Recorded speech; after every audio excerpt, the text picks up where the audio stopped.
সময় পেলেই আমি কোথাও না কোথাও ঘুরে বেড়াই। আসলে এটা আমার একটা পুরনো অভ্যাস। তাই আজকে বেড়াতে চলে আসলাম ঢাকার নর্দার সামনেই একটা জায়গার নাম হচ্ছে শহীদ হারেজ সড়ক। এই হারেজ সড়কে বেড়াতে আসলাম কেন তা নিজেও জানি না। কেউ কেউ এই জায়গার নাম আবার জগন্নাথপুরও বলে থাকে। আসলে জগন্নাথপুর এবং শহীদ হারেজ সড়ক আমার মনে হয় একই জায়গা। আপনি যদি কখনো ঢাকায় বেড়াতে চান তাহলে এরকম অলিগলিতে আপনি বেরিয়ে নিতে পারেন। আমার মনে হয় যে খুব খারাপ লাগবে না। আর ঢাকার অলিগলি বেড়াবার জন্য তো একেবারে মন্দও নয়। আমি কিন্তু সেটাই করি। যদি কখনো সময় পাই তাহলে ঢাকার অলিগলি যে কোনো জায়গায় একটু বেরিয়ে নিতে চেষ্টা করি।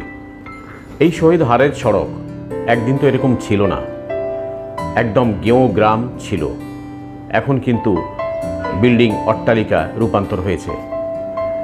আগামীতে এর আরও উন্নতি হবে।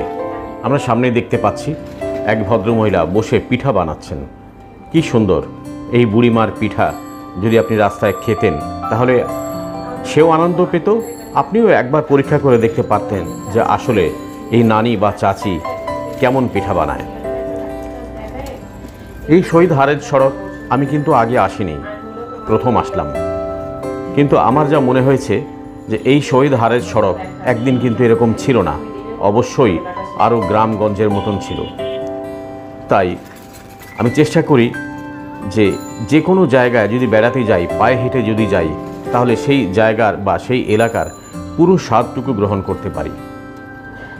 আপনাকে অনুরোধ করব, আপনি যদি কখনো সময় পান তাহলে ঢাকার যে কোনো গলি বেরিয়ে নিতে পারেন এভাবে পায়ে হেঁটে, একেবারে খারাপও লাগবে না। আমি সব সময় আপনাদের কোথাও না কোথাও বেড়াতে নিয়ে যাই। আর কি করে নিয়ে যাই জানেন? আমার হাতে একটা ক্যামেরা, পায়ে হেঁটে যাই অথবা কখনো রিকশায় যাই।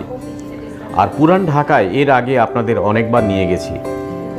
এটা কিন্তু পুরান ঢাকা নয়, তবে পুরান ঢাকার চেয়ে একেবারে কিন্তু কমও নয়।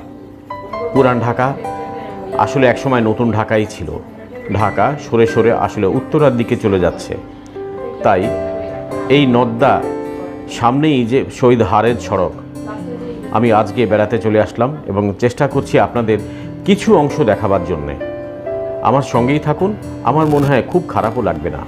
তার কারণ এই শহীদ হারেজ সড়ক কিন্তু এভাবে একসময় ছিল না, আর আগামীতে আরও উন্নত যখন হবে তখনও এভাবে থাকবে না। আমরা চলে এসেছি হাঁটতে হাঁটতে নর্দায়। নর্দার সামনে এসে বাস স্ট্যান্ডে আমরা হাঁটতে শুরু করেছি। এরপরে আমরা হাঁটতে হাঁটতে বসুন্ধরার দিকে যাব। আমাদের সঙ্গেই থাকুন, আমার মনে হয় ভিডিওটি আপনাদের একেবারে খারাপও লাগবে না।